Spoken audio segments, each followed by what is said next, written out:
Welcome to Mental Health, It's a Trap. We're your hosts, Susan and Stephen, mother and son, unravel the complexities of the mental health traps people fall in. Join us on this podcast journey as we demystify the mental health labyrinth, explore common issues, and provide you with tools to navigate this sometimes extremely daunting terrain. You can expect engaging conversations, personal stories, and probably also have a laugh or two. Access to mental health care should not be what causes you additional stress. We invite you to follow along, and together we can embrace the darkness together. Welcome back as we get on to our third episode of going over some examples for motivational interviewing. We hope that you were able to find value in the past two conversations and with the last example. And so today, again, we are going to go over two more examples in the Motivational Interviewing book in the third edition. And this is in one of the later chapters that talks about spot the difference. So what you are going to do is going to see if you can figure out the difference between two different interviews on whether the person is being directed or guided. So it could be one directing, one guiding. It could be two directing. It could be two guidings.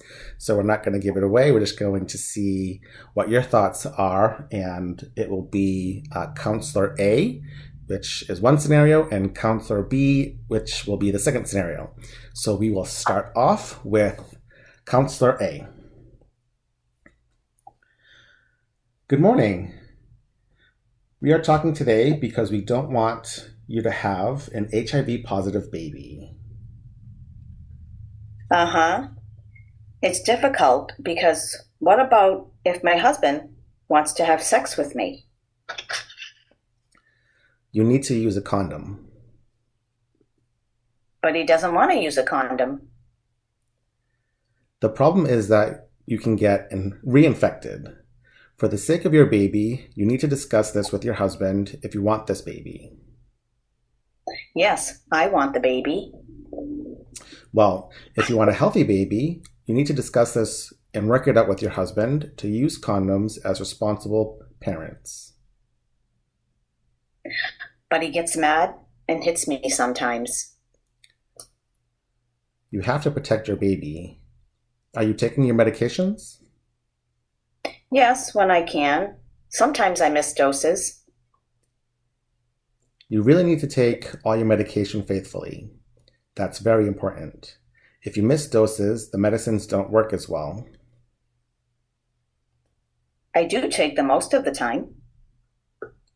I'm afraid most of the time isn't good enough.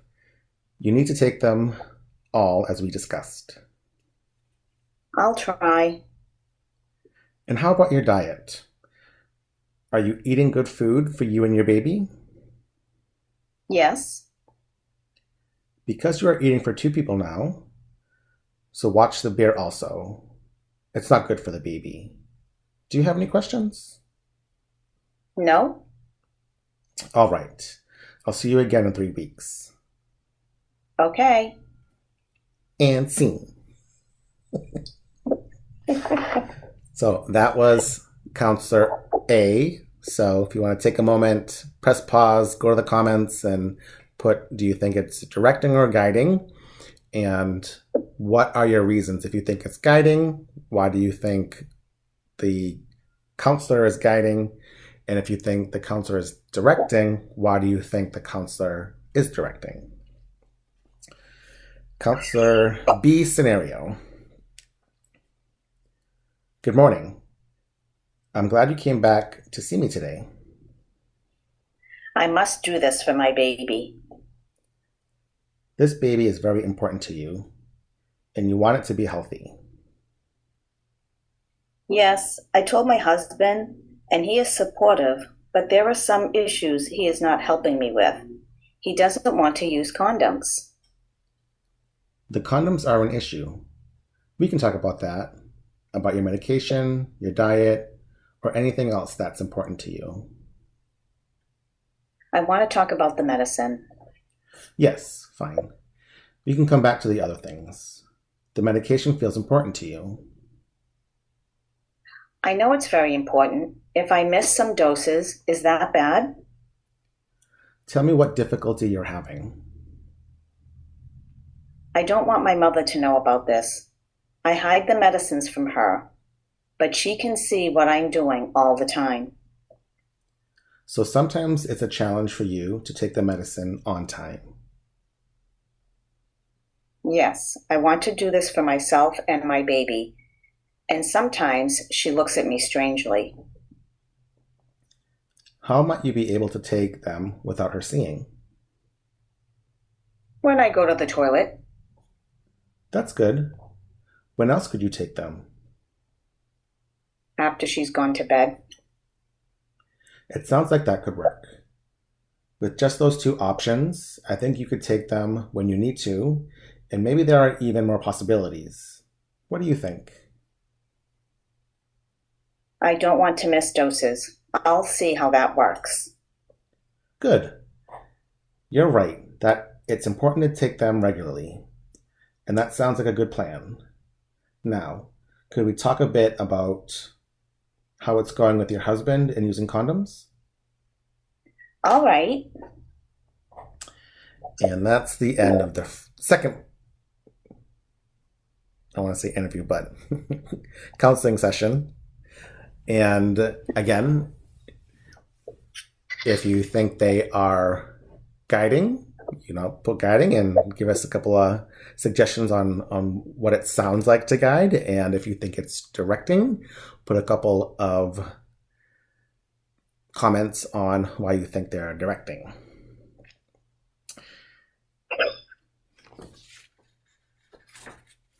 Are there any examples that you can think of that in general life or in professional life that people direct others?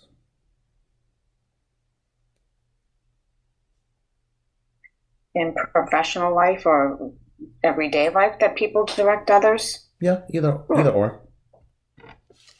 I mean, I feel like doctors. Well, parents tend to direct their kids, right? Providers tend to want to direct their patients or clients. Teachers direct students. So there's a lot of directing that goes on in life, right? Mm-hmm. And I would say that directing feels more of authoritative in some aspects for some people, or maybe for more than some people. And, it's more about how to be inclusive, right? So how do you include? So yes, there has to be rules in a classroom. You can't have kids running around amok. There has to be rules in raising children and boundaries, and trying to, again, going back to the dance, like how do we do these roles, whether they're in a professional or personal setting? How do we learn how to dance so that it's more of a combined effort of two people or more? Mm-hmm. Those are some of the things that I think of when I hear like directing, and some of the environments that works in, like a boss with employees. They have to meet quotas and productivity and things like that. So they're directing and saying, you need to get this done. And more times than not, in some instances, it's, I don't know how to help you figure out how to get that done. You just need to get it done. Right. And so productivity is a big part, particularly in the medical and the mental health world, is that you need to meet productivity and you have to, and that makes me sad on some levels. I understand that businesses need to run and they need to make money to run, though the other part to that is like, how do you find a good balance, right? So that you can have a healthy environment for your employees, so that we don't have this burnout that everyone talks about, and still meet patient needs and client needs. And remembering at the end of the day that we work with human beings, all right? So they're not widgets. We can't treat them in an assembly line. They are people. And that's kind of, that directive style. That's kind of what I see as directive. Mm-hmm. Yeah, I think that's a big thing. It's not taught, like more like guiding principles, or I think even leadership, because I think that's a big thing, because it's more, like you said, like there are metrics that people have to, like, even if you're in the nonprofit world and you have grants, and grants have very specific things that you have to report, and if you want to get the funding or maintain the funding, you have to meet those, their rules and their expectations of seeing so many people or doing so many training workshops, or how many meals you gave out depending on the nonprofit you're working at.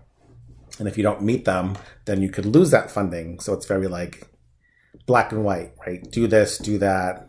I don't care what you're doing sometimes, but just meet your numbers, meet your productivity, and then you're good. Make it happen. Yeah. And I think that's, again, like, I think it's, a balance of, like, sometimes it's needed. Like, sometimes people need that direction, and, like, being, like, assertive, but, empathetic, like, not just being like, oh, I don't care about your personal life, and I don't care that you're stressed about your problems, or I don't care if it's difficult, you need to do it anyway because this is your job, this is what you signed up for, versus, holding them accountable, but not treating them like a piece of the machine that they can just keep going. And if it's a habit, then that's a different conversation, which is on the boss or the leader who, has to figure that out, like have that, difficult conversation with, this is the third, fourth, fifth time that we're having this conversation. And, I want to make sure that, things are okay on your end. And, I think it's a hard spot to navigate, again, because you never know what's going on in someone's life. Like, when people who get frustrated because, like, when you think about parents, like if they have kids or their kid's sick, and there was like a video where she got in trouble because she was using her PTO, but her kid was sick twice and she was sick once. And so she was getting reprimanded. And it's like, it's her PTO. She's not even using her sick time. So it's like... Right. Mm-hmm. And again, it's this mentality of we work with human beings at the end of the day, right? We're not producing product. We're not building things. I guess, in some aspect, you could say, we're building up human beings. So how do you build up human beings and motivate them when all you use is either an authoritarian style or a directive style with no empathy, no compassion? And so, MI can really play a big role even in the corporate world, right? So how do I keep my employees motivated so that they want to stay, and, and they produce well because they're happier where they're working? Honestly, at the end of the day, how many of us can say when we wake up in the morning, I am so excited to go to work today, right? Mm-hmm. Life gets in the way, and people can be stressed, and things happen in personal lives. People get impacted by what goes on in the media, politics, catastrophes, big events, tsunamis, and, big natural disasters that are happening, or terrorist things that happen, like all kinds. So that all impacts people on different levels, and we don't take into account all of those things, right? And so I think MI, if it can be tailored to even, and I do know that they can use that in a corporate world because they do use it, so how do you use it to get the best results for the company and for the employees, right? And finding that dance balance. Yeah, I think that's what they talk about in the book in general, is like a lot of medical staff, when they don't have the time, they're like, oh, I can't use MI because MI is this long process and I have to like, ask all these questions and get all these answers. And it's like, well, no, because you can structure it to, get the information that you need without, forcing or again, directing or leading the conversation versus getting them to talk about what they want to talk about. And it's about the practice. Like, you can't just, oh, I read the book once, I listened to it once, or even if I listened to it 2 times, great. You have to practice the skills. And when you get better at the skills, then it's like, oh, like, are you willing to put in the work now so that you can continue to use it and hone the skill? Or do you want to suffer and be like, ask all these close-ended questions and, be a robot and not make that human connection with them? Right. And think of, unfortunately how our medical field works now, where you go in for an appointment, it could be a follow-up for something. And if you have another issue that came up between the appointments, that appointment is not for that. You actually have to schedule another appointment to address that thing. And again, it's just the way the system is designed and how they continue to revise it and design it to, again, create this like assembly line kind of, quantity over quality, right? And so at the end of the day, now I have to take more time out of work to now attend another doctor appointment because I couldn't address all of my issues in that one appointment, right? Mm-hmm. And it's just insurance driven and all of that, right? That's our biggest thing. Most of it's insurance driven. So you talk about the traps, right? And that can impact your mental health. So we can like kind of tie that into like how, some of the traps that we see, whether it's in the mental health world or in all of the other arenas of education and medical and everywhere, right? Mm-hmm. And so, so we can see similarities across many different specialties. And, until we start to look at those things and, get them to work more effectively, we get a lot more disgruntled people who feel like their needs aren't being met and people aren't listening to them. And, sometimes people go to an ER and they're like, I have this issue. And they look at their chart and they go, oh, drug seeking. Are you kidding me?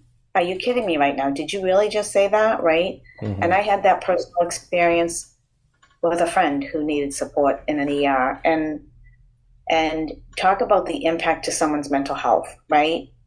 They need medical attention and they're being judged and stigmatized and all of it. It was insanity. And again, calling those things out when they happen in our systems mm-hmm. in a respectful way. So call it out, because until our voices rise to say these things don't work for people who need support and help, you need to go back to your leadership and figure out how you're going to make this work. And if you are going to judge a sickly person, whether it's with mental health issues or medical issues, you need to step out of the field. Mm-hmm. And I feel very strongly about that. Yeah. And I think that, as you go down the rabbit hole, that also talks about directing, right? Like, oh, you're just here for drugs. I know what you're here for. It's like, versus a guiding thing of, okay, I'm aware of your history. So I know that, being aware that it could be a possibility that they're there for drugs or medications it's a good thing to be aware of. And the other thing is treat them like a human, have them come in, because you might get, to a deeper level if you guide, you're using a guiding principle of like, what brings you in today and like what happened, right? Kind of like asking those questions, gathering information before you make the judgment. Again, maybe they are, because some do, like, let's not like sugarcoat that. Like, some people do go in for medications and sometimes Absolutely. They don't. And sometimes they're just like, or you could be, female bodied and it's like, you're a female, you're in pain, but there's nothing wrong with you. Or again, like you said, like, oh, you're drug seeking, or like you just want to fix, right? All the negative language that's used towards people. But I think it's true because like we create the problem. So it's like, oh, You go in, you get hurt. Oh, here, take this, 30, 60-day prescription of whatever. And it's like you're giving a high prescription to someone who might not need it. And you're like, here you go, versus like, I don't know, here's a week or two, and then come back if you need more, because then you can kind of track, is it working? Is it not working? Like, and not like, here's a heavy dose. So, Yeah. On that note, we're going to go to our second example, and this is going to be from a nurse perspective. So it's going to be nurse A, nurse B, and just like with the counselor, we're going to ask you to put in the comments whether you think nurse A is guiding or directing, and if nurse B is guiding or directing. So, do you want to play the nurse? Sure, I can do that. You'll be the patient client. Okay. I feel worried about going home now. I hardly know where to begin. Oh, that's very understandable for someone with your condition. I'm sure you will get much better. You'll see. It's only been 2 weeks, and you could get back a lot of functioning in the year ahead. Have you been working with a physical therapist here? Yes, I have, but I live alone, you see, and now I can't even walk properly. I don't know how I'm going to cope. Well, we've scheduled a physical therapist to come to your home for a while, and we have also arranged for you to see the social worker so you can talk about how things will go at home. From our point of view here on the ward, you're recovering very well, and we think you will keep regaining some of your functioning over the next few months. This is quite likely, and so you'll gradually find it easier to cope than you can imagine right now. I miss my friends. We also have outpatient recovery group meetings where you can meet new friends and talk together about coping with a stroke. I know other stroke patients who have gone there and they have found it very helpful. Do you think you might be interested in that? I don't know. I used to go golfing a few times a week and then for a drink at the clubhouse afterward, but now I can't even walk properly. Don't worry, you will get to feeling better bit by bit. The drinking probably wasn't good for you anyway. The social worker will work with you, and if you need it, we'll also get the occupational therapist to come around to your house and help you cope with all the changes. It's important that you make yourself try a little harder each day to move around and do the normal things like washing and walking and that sort of thing. That will help you feel better too. Well, thanks, but that's the problem, because I can't imagine myself doing all this.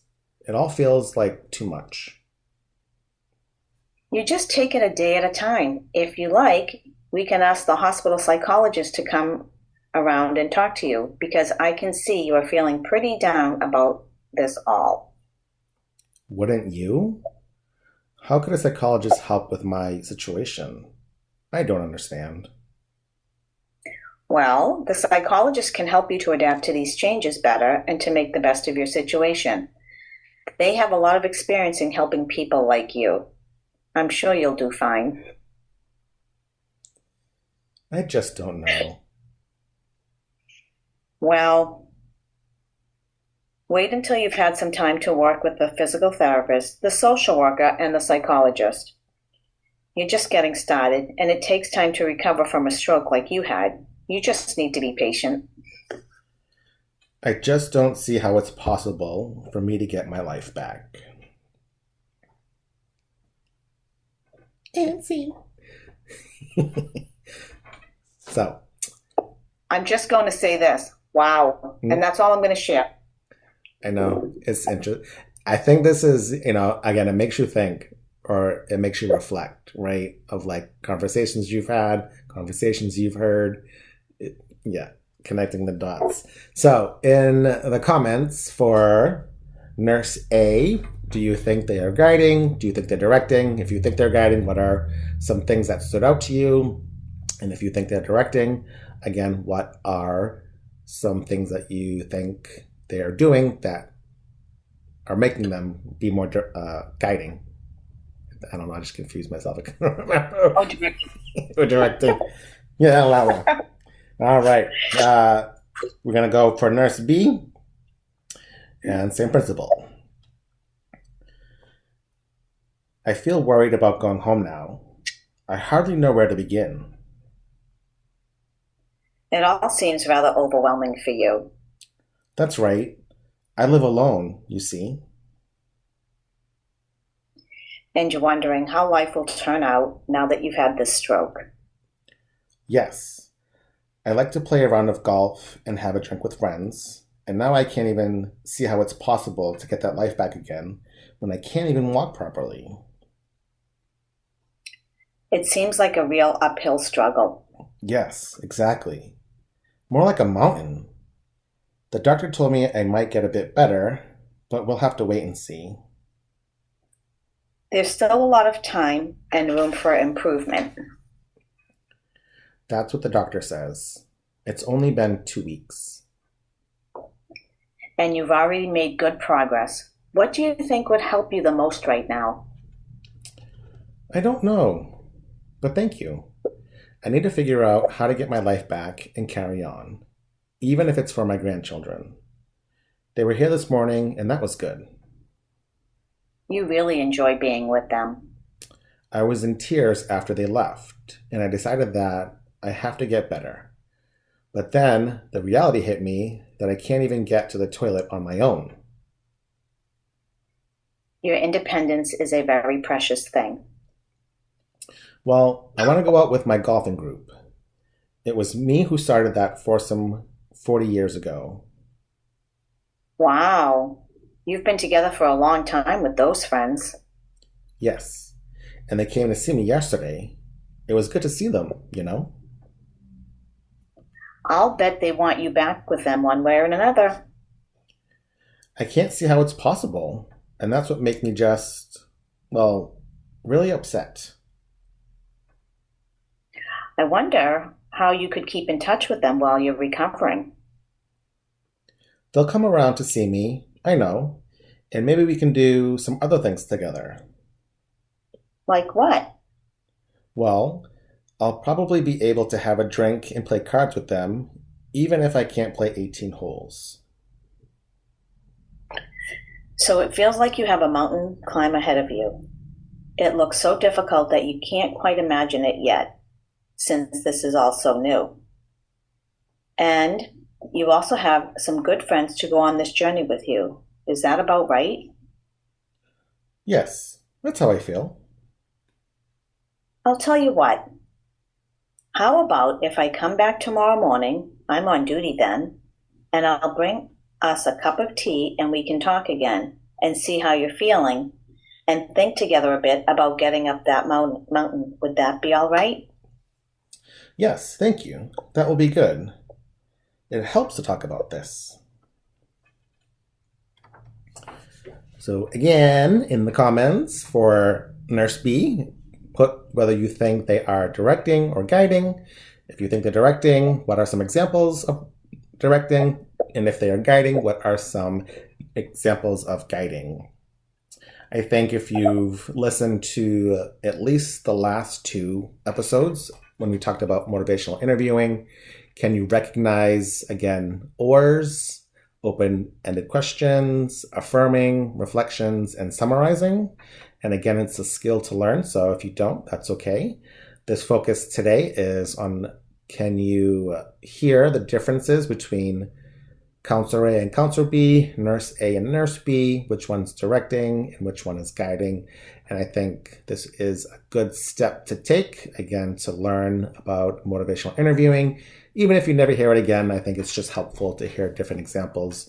So we definitely appreciate you being here with us today. And again, if you have any other questions or comments, or you would like additional information about motivational interviewing, let us know, and we will bring more value and more insights to that.